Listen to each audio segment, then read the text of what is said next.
Up today on the Speed of Culture podcast, we're thrilled to be joined by Nick Horan, the Global Brand Experience Lead at Reckitt Laundry in London. Focusing on their Vanish laundry cleaning brand, Nick has transformed brands focusing on sustainability, design, and cultural relevance. With a career spanning continents, he's led innovation and built impactful brand experiences, which we're excited to talk about today. Nick, how are you? Yeah, very good. Thank you for having me today. Absolutely. And where does this podcast find you? I'm just outside of Oxford, Okay. in a place called the Cotswolds in the UK. Has your entire career spanned in Western Europe, or have you kind of bounced around a lot? No, I've definitely bounced about a bit. So I spent quite a bit of time in agency land in London, where I had the opportunity to work on brands with P&G. And then I had a very nice opportunity to head out to Singapore for 2.5 years, where I worked with varying clients in Asia, which was fantastic fun. And then, yes, also in the Netherlands with a company called Van Berlo in Eindhoven, working with the likes of Unilever. So a real mixed bag, to be honest. That type of experience is kind of twofold greatness, because on one hand, you get to work with the P&Gs and Unilevers and world-class CPG house of brands that obviously have mastered the art of brand building, and you've had the ability to have vast global experience. So let's kind of unpack both of those, because as somebody who's never worked anywhere but here in the United States, what are some of the advantages that somebody like you has gotten through working in so many different cultures and countries along the way? Yeah, I mean, I think what I've learned in my career is no matter where you are in the world or whatever culture you're from, anyone engaging with a brand is looking for the same thing, which is, do I see value in engaging with your brand? And frankly, at a global level, it's kind of our job as brand builders, if you like, to demonstrate the value of that. And it's kind of never focusing on the small piece of the pie, but it's looking at in the round for a kind of a global mega brand as something like Vanish is. But in terms of the cultural nuances in somewhere like Singapore versus the Netherlands or the UK, what are some of the distinctions that you've noticed over time that maybe has made you slightly alter or customize your go-to-market strategy or brand building approach? Yeah, I mean, that's a really good question. I think, as we said, okay, sure, people are looking for that same value exchange, but the kind of conversational relevance you've got to look at to kind of untap those different markets obviously changes. So being able to adjust your tone of voice to be relevant in different markets is super important. I think one of my favorite projects, if I may, was with Grant's Whiskey. Really nice example. It's a fantastic brand. It's known the world over. But they saw an opportunity to untap Chinese New Year in Asia. It's a huge gifting occasion. It's one of the largest mass migration events, I think, in the world, believe it or not. And, you know, Grant's Whiskey have some fantastic brands. For example, they have Monkey Shoulder. So they were able to start thinking about the year of the monkey in Asia. And how can you then communicate with relevance in a mom and pop shop in Malaysia, as an example? So, you know, knowing kind of what your core assets are that make you distinct globally, but then actually being able to adapt your tone of voice to work to the year of the monkey within a kind of small store environment in an island in Malaysia, that becomes really crucial to be able to unlock sales, purchases, etc. for your audiences. For sure. And you'd mentioned working at places, you know, like Unilever or working with places like Unilever and P&G, and of course now Reckitt, you know, well-established companies that have proven time and time again to be able to create powerful brands. Do you think brand is still relevant here in 2025, given the fact that the barriers to entry are so much lower for anyone to create a brand? Like a lot of the most prolific brands that we see in culture were built during the golden age of television, as you know, because they were able to capture consumers' attention, you know, in heavy rotation in a limited amount of media channels, where today it's quite the opposite, right? Where there's proliferation, there's low barriers. So how do you look at the role of brand heading forward? What still remains the same and what is different? I'm glad you picked up on that, because someone once told me that The average person is exposed to something like 5,000 brands a day Yeah. compared to the 1950s when it was just 500. Yep. So, I mean, with that much noise, I mean, it's crucial that every interaction a consumer has with our brands, whether they're seeing a billboard on a bus or using a product or engaging with a brand online, it must feel really meaningful and really consequential. When a brand interaction feels meaningful, what do you feel is usually the case? Is it just about a value exchange? Is it about moving them emotionally? I guess, more often than not, when a brand is successful, what have you seen be the case? Yeah, I mean, I was thinking about this before we sort of entered into the room together, but I saw an example quite recently from the food brand Maggie. Now, Hmm. I think they're in a super competitive space. Like they use fairly traditional TV ads. Tactics like discounts are pretty prevalent in that whole category for driving trial.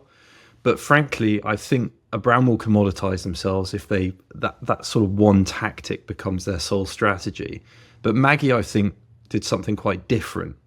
They created this like free cooking curriculum. It was entirely on WhatsApp, and they personally connected through audience through cookery classes. And Yeah. I noted down some of the results before this chat, but they received 200,000 messages in their first 8 weeks on Wow. WhatsApp.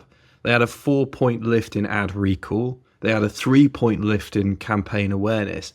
And for me, I think this is a perfect example of Yeah. meaningful It is a great engagement. one. They're not just relying on ads, they're not just relying on discounts.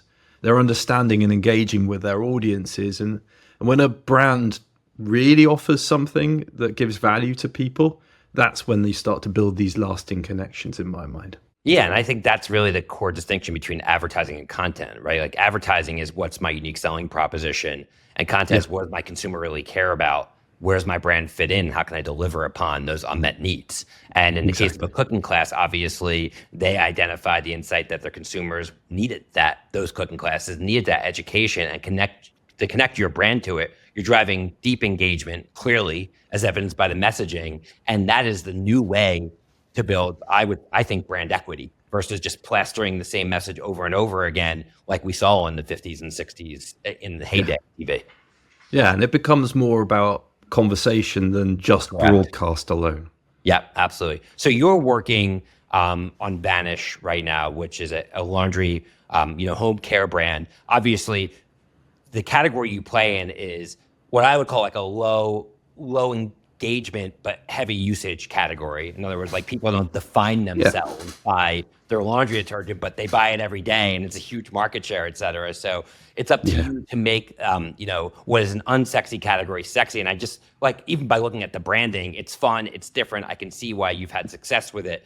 But when you're working on a category, like home care and particularly within the brand Vanish, like what are some of the considerations that you put into play when making sure that you're creating something truly differentiated and something that's built to break through? I mean, it's a good question. And it's kind of interesting, isn't it? Because you sort of say maybe low engagement, but But I then spent a low bit of involvement, low involvement, sorry. Yeah. but maybe that's wrong as well. No, and the reason why I say it's interesting is I once spent some time calculating how many interactions Vanish might have per second, and I got to something like 12 interactions per second. That's based on the 70 or so different markets in What do you mean the by that? product. Interaction per second.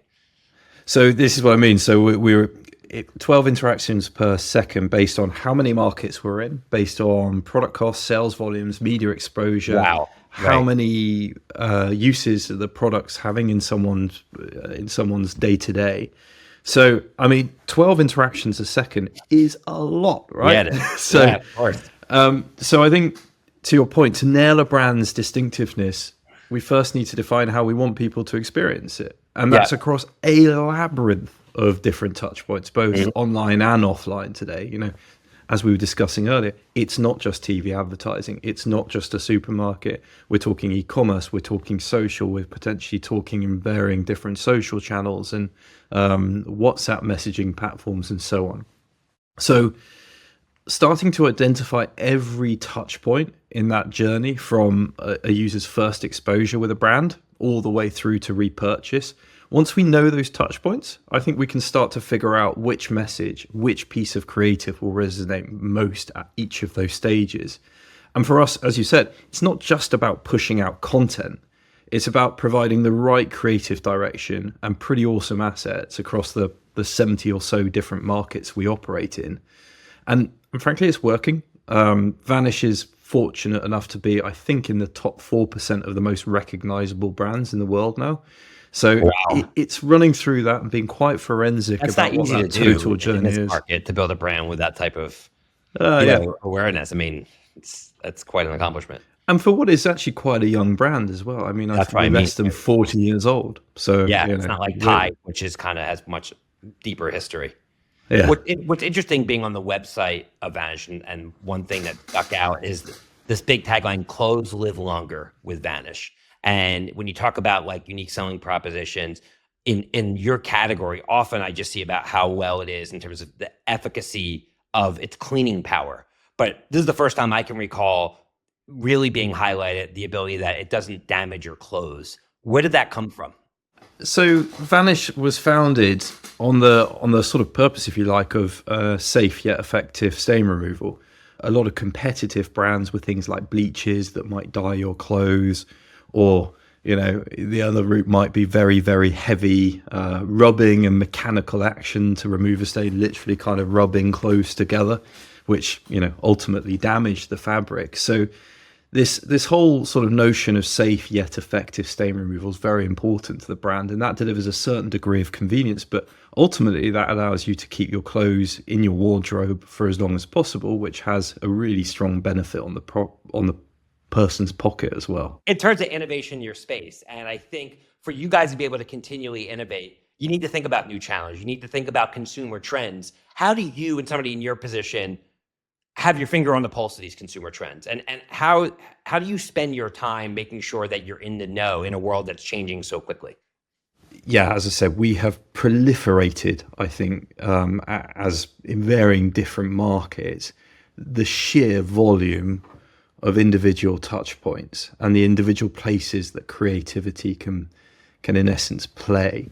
And as you rightly point out, that could be very different in China as it might be from where you're sat, or from where I am in the UK. And the ways of engaging with those different mediums, frankly, they can change almost overnight. I think we saw now that TikTok's the biggest search engine in the world next to Google, if I'm not wrong, if not bigger. And I think for me as a sort of creative professional, actually these just give us even more opportunities to do something quite inspirational on. Yeah. Vanish, for example, is working a lot on creative content around trying to get people to engage with its products and show the results. Now that's quite fun. That can be a really interesting creative start point. Sure. For things like user-generated content, for things like influencer content. Now, keeping abreast of it in a global position is a challenge, and I think from the way Reckitt is structured, we have a very strong link with our key markets. So Reckitt's largest market is Brazil in Latin America. We have very good links with our Brazilian team in order to kind of understand how people are shopping and engaging with the brand out there. We do a lot of work on audience media segmentation, how people are consuming certain types of media. And that allows us just to start to think about what that journey is we were discussing earlier. What message do I want to surface at those key points? But in my mind, I think that the key part of all this is to make sure that everything remains conversational. That engagement must be two-way.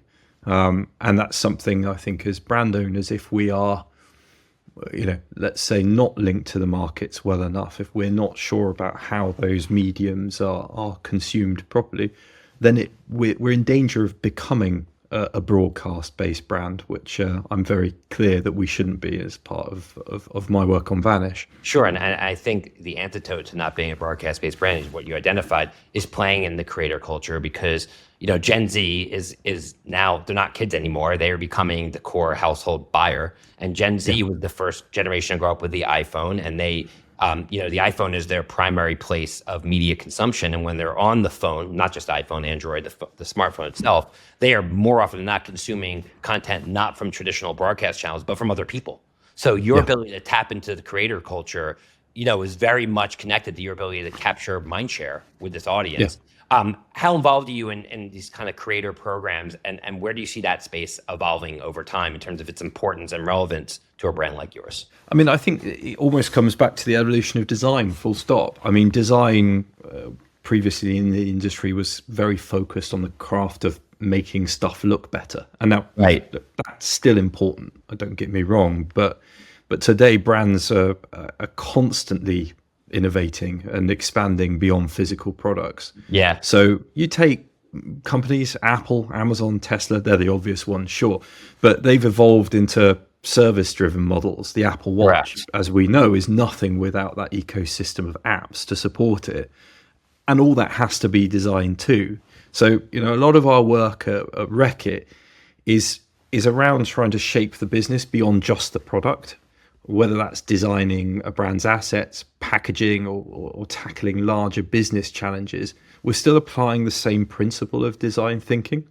And frankly, the goal of that is to make sure we're not just creating better looking products, but better products that kind of are more holistic, resonate with people, and frankly keeps evolving as the business grows. Let's shift gears a little bit to you and your career, Nick, because obviously you've had a great run and you've worked with some of the most prolific brands. One question I meant to ask you earlier is you mentioned you had a lot of experience working for agencies, and the agency model obviously is becoming quite disrupted. But at the same time, we all know some of the most brilliant designers, strategists, creatives reside or have resided in agencies. What did you gain from your time of working in the agency landscape that you were able to take with you to your current role today? Yeah, I think it's almost a balanced diet of projects, depending on the type of agency you're in. But I mean, my last agency, Van Berlo, which is part of Accenture, you could be going from designing the next sustainable deodorant with Unilever to starting to talk about human-machine interfaces on tugboats, which may sound completely random, but actually I think that sort of balanced diet allows you to take inspiration from one category and almost apply it and reskin it for another category. And I think that's where innovation starts to happen. It is that sort of cross-pollination, synthesis of different ideas. And I think that, as you say, agency landscape is changing. Absolutely it is. But there is still a very important role, I think, to have that sort of partnership with people who are working on all kinds of different industries and places. And that partnership allows us to really start to create unexpected creativity, left field ideas that traditionally might not reside in our category, but can be borrowed from elsewhere. Right. Yeah, there's tremendous value in going cross-category because, we think business is so different, but ultimately I think, and what I found in running an agency for 15 years is that a lot of the problems that exist in one industry that basically exist in all the industries. How do I capture mind share? How do I differentiate? How can I make sure I keep the value of my brand, such as to be able to protect my margins, all those things. So you're right. You can pick up an idea from one category that's very translatable to another, especially in a world where, as we mentioned earlier, content is king. And ultimately, you're still talking to the same consumer that buys cars and laundry detergent, et cetera. But I also think beyond agencies as well, what we're seeing is far more network between different businesses as well to solve problems. And I think these collaborations are really helping us to innovate in new areas and kind of unlocking some quite interesting new products that are actually good for the world as well. Yeah, absolutely. So when you look back at your career in terms of the decisions you made along the way to kind of prepare you for a role in brand management at the highest level, what are some of the decisions that you made right in retrospect that gave you the skill set and expertise to be able to thrive in this challenging environment? Oh, that's a good question. I think one of the sort of early skills I learned to hone, if you like, is this thing around resourcefulness, trying not to be limited by the resources that we have around us. If you want to create radical ideas, you almost need to build the selling case for those radical ideas. So, that might be as simple as, okay, well, I can't afford a photo shoot. Well, pick up a camera, take a picture, Yeah. do it yourself, sell it in. And it's part of that startup mindset, which kind of has always allowed me to start thinking about how you might scale an idea. And that might be, okay, well, we've got a really nice idea for a new innovation. I can't afford to launch it at scale. Well, how do we maybe start to test the waters on a digital environment to test like initial appetite from people on those ideas? So yeah, I think certainly working as well in agency culture, that resourcefulness and that startup mindset in order to try and sell things in to get that next bit of budget in order to scale that thing and iteratively build something out was certainly important to me as I started my career. Yeah, something I still do now. Absolutely. I think so many of our, just in being an employer, like so many of our best employees are exactly that. They are resourceful because there's always a reason to say no. There's always a reason to say, oh, I need to hire somebody or some company to get this done before people actually really take the time to try to figure it out on their own. And especially now with all the tools at our disposal, growing amount of powerful tools. I mean, OpenAI, yes, they just announced Sora, which is like a text to video AI platform where you can create Hollywood style footage just with a simple prompt. I mean, we literally have the power of Hollywood, the power of Silicon Valley in our pockets to be able to create, and the power of Madison Avenue, really to create anything right now. And I think to say you can't do it, really, I think is the worst thing before actually really trying and being resourceful. So I think that's a great point. Yeah. I also think, and maybe just an additional point, please, that brands are quite flexible things. They are adaptable. So I don't think we need to be afraid to push the boundaries, to try radical things. But I think the other thing is to note is with that, you've got to be really tuned into the signals. I mean, if something's working, run with it, scale it. 100%. But if it's not, cut losses quickly, learn from it. Use that as fuel for your next thing. So many companies, I've worked with so many big companies where they'll spend millions of dollars or tens of millions of dollars on a huge campaign. And then when it's over, they'll just do something completely different. And it's like, well, hold on. Like, what did we learn from this? Is there not anything that we can take from this? And sometimes it does great. And instead of trying to make a sequel that is even better than the first one, again, they'll just create a completely new brief and do completely something different. I think what we've seen with certain brands, like just say Red Bull, what they've done well, they've created a platform and they've just made it better and better and better. And they've carved out a niche for themselves because in a world where there's so much choice, you really have to be the very best at whatever it is that you focus on versus just trying to be something new every single planning cycle. Yeah, I agree. Absolutely. So to wrap it up, Nick, it's been a great discussion. And I wish I knew all the things you couldn't tell me, but I guess we'll have to see what innovation you have in years ahead. Is there a mantra or saying that you guide your career by that comes to mind? It's an old one, I think, from the RAF, the Royal Air Force in the UK, which just says rules are for the guidance of the wise and the blind obedience of others. And I think that resonates in the world of branding. Like the landscape is always shifting. Yeah. So we do need to stay adaptable. And we can't just blindly follow old playbooks. We've got to be willing to break a few of those rules and if we want to stay relevant. Yeah. Well, you heard it from Nick. Guys, everybody, don't be afraid to break the rules. Don't be afraid to innovate, color outside the line, so to speak, because that's where all the opportunity is. So, Nick, thank you so much for taking the time today. Cannot wait to see, again, what's up your sleeve and what's coming from you next with the Vanish brand and everything you work on. So thanks so much for taking the time to join us today.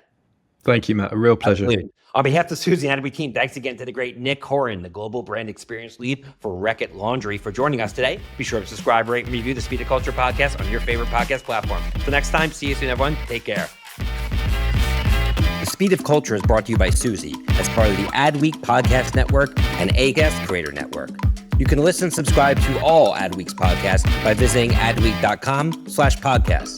To find out more about Suzy, head to Suzy.com. And make sure to search for The Speed of Culture in Apple Podcasts, Spotify, or anywhere else podcasts are found. Click follow so you don't miss out on any future episodes. On behalf of the team here at Suzy, thanks for listening.